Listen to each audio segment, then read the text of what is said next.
Hey, Elam Grace, let's be honest. Our passionate pursuit for truth and justice, for right belief, right practice, can lead to the destruction of our love. It can.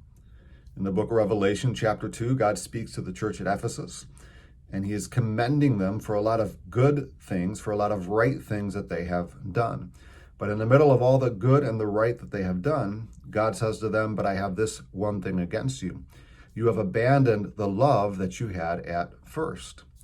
Now, of course, that could mean that they have abandoned their first love, being God. And that happens to us today, especially in the middle of what is this political upheaval that we are going through, that as the church, as Christians, we can cling to politics and government and other things, and those things can become our first love. And if that's the case, then by all means, may God come and not only call us to return, but may he pry those things from the fingers of the church so that we can return to our first love, who is Jesus Christ.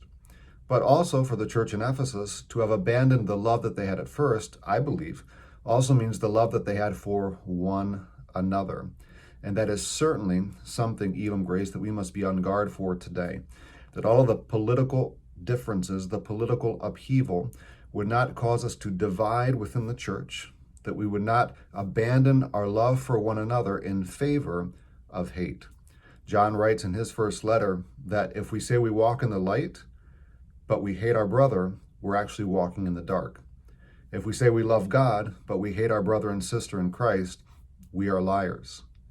And so God is speaking to the church at Ephesus, and if you're following along with our sermons in the Spirit on the Word, in the book of Ephesus, or in the book of Ephesians, we just saw this past week, Paul says to us as believers, be filled with the Spirit. And if you are filled with the Spirit, then you will be able to what?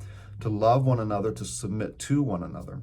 So that's what Paul was writing to the church at Ephesus. But now we come to the book of Revelation, and something has occurred, that they had abandoned the love that they had at first. They had abandoned the Spirit in that sense also.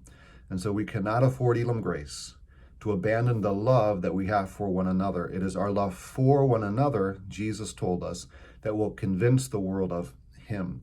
So let's return to the love that we have for one another. Let's be filled with the Spirit.